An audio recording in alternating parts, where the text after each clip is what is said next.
ഇപ്പോൾ ബഹുമാനപ്പെട്ട മന്ത്രി ശ്രീ മുഹമ്മദ് റിയാസിനെ മരുമകൻ എന്ന് ആക്ഷേപിക്കുന്ന രീതിയിൽ ചിലർ വിളിക്കുന്നുണ്ട്.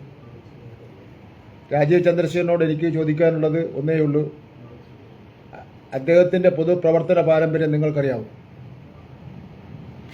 8ാം ക്ലാസ്സിൽ പഠിക്കുമ്പോൾ SFI യൂണിറ്റ് സെക്രട്ടറിയായി തുടങ്ങിയതാണ് അദ്ദേഹത്തിൻ്റെ രാഷ്ട്രീയം. ഫറൂഖ് കോളേജ് പ്രീ ഡിഗ്രിക്ക് പഠിക്കുമ്പോൾ ക്ലാസ് റെപ്രസെൻറ്റേറ്റീവായി.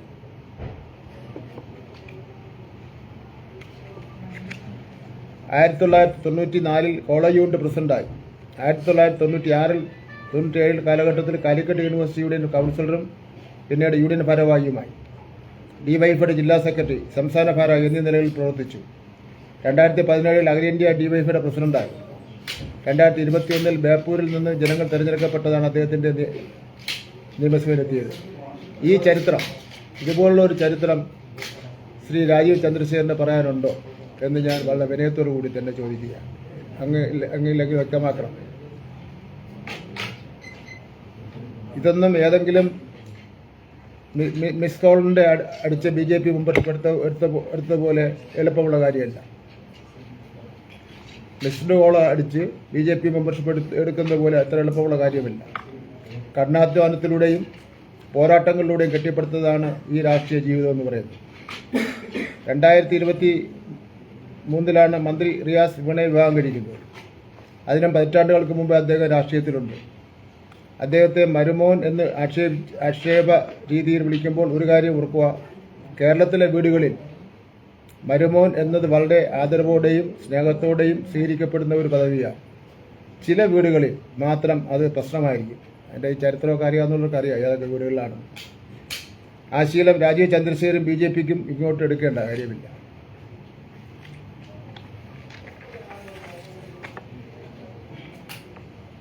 ഒരു വീട്ടിലെ 2 പേരെ ക്ഷണിക്കാമോ എന്ന് ചോദിക്കുന്ന BJP നേതാവ് ഒരു കാര്യം വ്യക്തമാക്കണം.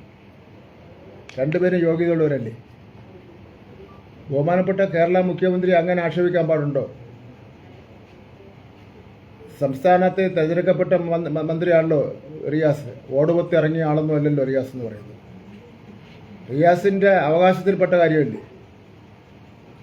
ബഹുമാനപ്പെട്ട മുഖ്യമന്ത്രിയെ സാധാരണഗതിയിലുള്ള പ്രോട്ടോക്കോളിൻ്റെ അടിസ്ഥാനത്തിലുള്ള നടപടിക്രമങ്ങൾ പൂർത്തീകരിച്ചുകൊണ്ട് വിളിക്കേണ്ടതല്ലേ? രാജീവ് ചന്ദ്രശേഖരൻ ആ സ്റ്റേജിൽ കയറിയിരുന്നത് ഏത് ബന്ധത്തിൻ്റെ അടിസ്ഥാനത്തിലാണ്?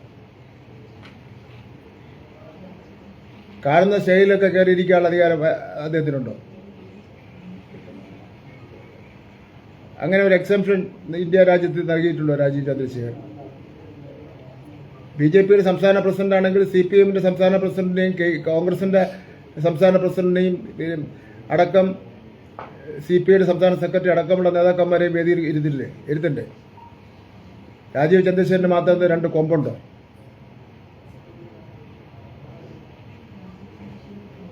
എങ്ങനെയെങ്കിലും വലിഞ്ഞു കയറി സ്റ്റേജിൽ ഇരുന്ന ശേഷം യോഗ്യതയുള്ളവരെ പുറത്താക്കിയ ശേഷം അനാവശ്യമായിട്ടുള്ള ജനാധിപത്യ വിരുദ്ധമായിട്ടുള്ള വിമർശനം കൊണ്ടുവരികയാണ്.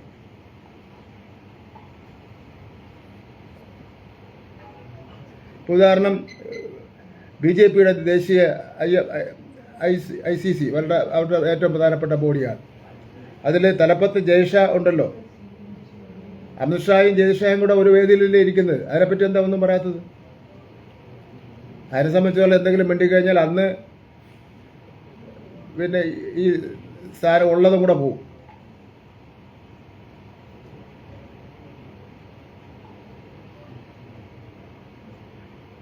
ഇവിടെ റിയാസ് എല്ലാ അർത്ഥത്തിലും യോഗ്യനാണ്, പദവിയിലുള്ള ആളാണ്. നിങ്ങൾ ചെയ്തത് ജനാധിപത്യ വിരുദ്ധമായിട്ടുള്ള നിലപാടാണ്. മുഖ്യമന്ത്രിയുടെ മരുമകൻ എന്നതല്ല റിയാസിന്റെ യോഗ്യതയാണ് ഇവിടെ പരിഗണിക്കപ്പെടേണ്ടത്. അദ്ദേഹം മന്ത്രിയാണ്. സംസ്ഥാനത്തെ മന്ത്രി എന്നുള്ള നിലയിൽ അദ്ദേഹത്തിന്റെ ചുമതലയിലുള്ള ഒരു വകുപ്പിന്റെ ഉദ്ഘാടനം നിർവഹിക്കുമ്പോൾ അദ്ദേഹത്തെ വിളിച്ചിരിക്കണം. അദ്ദേഹത്തിന്റെ പുറകെ ഇപ്പോൾ ഇരിക്കാനുള്ള യോഗ്യതയെ രാജീവ് ചന്ദ്രശേഖരനുള്ളൂ.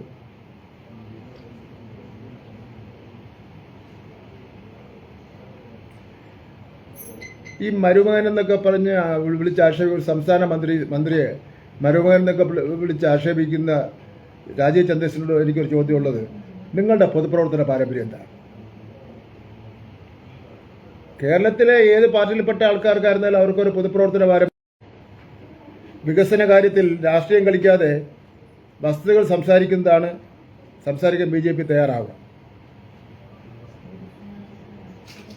ഇപ്പം നിയമമണ്ഡലത്തിൽ കഴിഞ്ഞ ദിവസം വന്ന് ഒരു നിലവിലുള്ള MLA-ക്കെതിരായിട്ട് ഒരു വിചാരണ നടത്തി, കുറ്റവിചാരണ. കുറേ ഉദ്ഘാടനങ്ങളെ സംബന്ധിച്ചവരെടുത്ത് വായിച്ചു, കുറേ പ്രോജക്റ്റ്, പകുതിയിലധികം വരുന്ന പ്രോജക്റ്റുകൾ ഉദ്ഘാടനം ചെയ്തതാണ്, അവിടെ ആരോ എഴുതി കൊടുത്ത് വായിച്ചതാണ്. എന്ന് മാത്രമല്ല, ഞാൻ നിയമമണ്ഡലത്തിൽ രാജഗോപാൽ സാറ്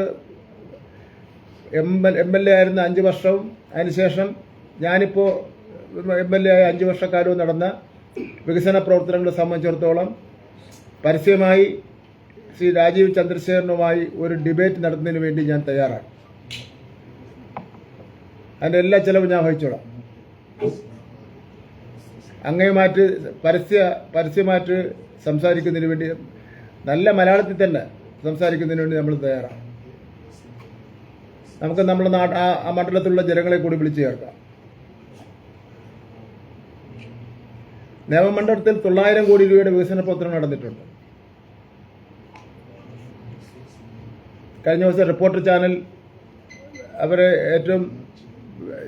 നടത്തിയ ഒരു സർവേയുടെ അടിസ്ഥാനത്തിൽ ആ മണ്ഡലത്തിൽ നടന്ന വികസന പ്രവർത്തനങ്ങളെ സംബന്ധിച്ചിടത്തോളം ആവർത്തിച്ച് പറയുന്നുണ്ടായി.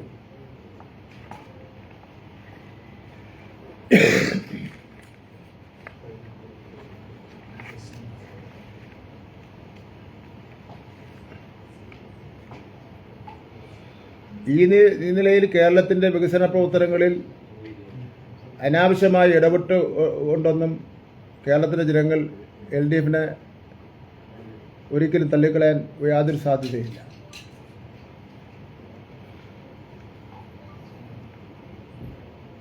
കേരളത്തിൽ നടന്നുകൊണ്ടിരിക്കുന്ന എല്ലാ വികസന പ്രവർത്തനങ്ങളും ജനങ്ങൾ കണ്ടുകൊണ്ടിരിക്കുകയാണ്. രഹസ്യമറ്റ് ഞങ്ങൾ വെക്കുന്നതല്ല. അതുകൊണ്ട് ശ്രീ രാജീവ് ചന്ദ്രശേഖരൻ്റെ ആക്ഷേപസ്വരത്തിലുള്ള വെല്ലുവിളി അത് പിൻവലിക്കണം. അതാണ് ജനാധിപത്യത്തിൻ്റെ പോഷണം.